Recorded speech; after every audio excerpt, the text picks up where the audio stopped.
Alors nous sommes à mon lieu de test préféré pour tester les armes et les sorts. Nous sommes à la cellule isolée, donc c'est ici. Et on va encore s'attaquer à ce pauvre géant qui n'arrête pas d'en voir de toutes les couleurs. Alors ici on va tester une lance, je vais vous la montrer. C'est la lance de rite funéraire plus 7. Et en fait, sa compétence unique, c'est un rituel d'invocation de lance. Vous brandissez votre lance en l'air en guise de prière et invoquez un déluge de lance spectrale.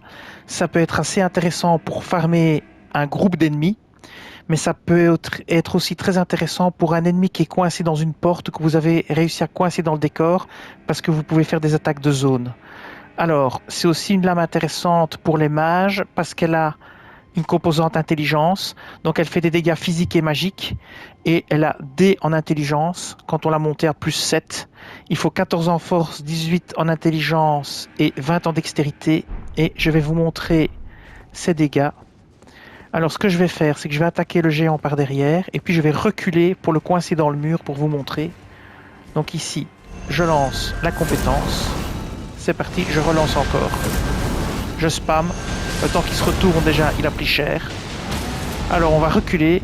Ouais, évidemment, je l'ai quasi tué. Mais je l'ai tué. J'ai pas fait exprès. Bon, je vais le faire une dernière fois, mais c'était pas le but. C'est pas ce que je voulais faire. Ça a été trop efficace. Je vais vous montrer avec le blocage dans, dans la porte. Je suis désolé, j'y étais trop fort. J'aurais dû y aller mollo. J'ai voulu faire le mariole et voilà quoi. Mais j'avais pas encore testé l'enchaînement des capacités, donc vraiment spammer la touche, j'avais pas essayé. Alors on recommence. Cette fois-ci, on va faire autrement. On va lui en lancer deux. On va spammer la touche deux fois. Une et une deuxième. On spamme la touche. Voilà, le temps qu'il se retourne, ça lui fera déjà pas mal de dégâts. Maintenant, on va se mettre ici et il va se coincer dans le décor. Donc on va bloquer. C'est juste pour montrer que ça fonctionne aussi quand les gens sont bloqués dans le décor, ça va pas être bloqué par le toit par exemple. Voilà, je vais vous montrer. Hop, ici, on le laisse faire son petit cri. Voilà, et c'est parti. Et bim. Et voilà, ça fonctionne. Vous pouvez le tuer tranquillement à travers la porte. Et vous n'avez pas besoin de le viser, même s'il est planqué derrière la porte, ça va le toucher par au-dessus.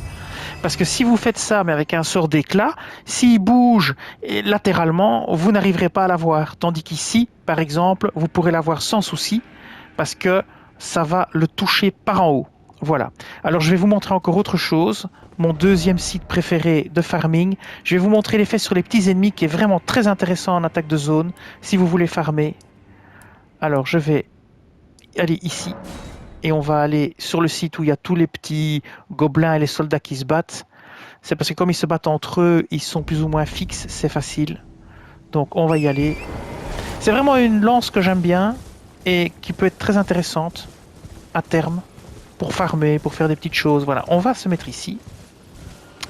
Bon, on peut l'utiliser à dos de cheval, ce qui est bien pratique. Non, on peut pas. Non, on peut pas à dos de cheval, j'ai dit connerie. Donc on descend et on spamme la touche. On ne spamme pas la touche, on fait une seule attaque. Vous voyez le bazar quoi. Eh ben voilà, on n'en parle plus. Ici, c'est parti, on peut même spammer la touche si on a envie. Et voilà. Alors ça c'est du farming, grande capacité. C'est encore mieux pour farmer en fait que la pluie étoilée, là je sais plus son nom, qui est un sort magique.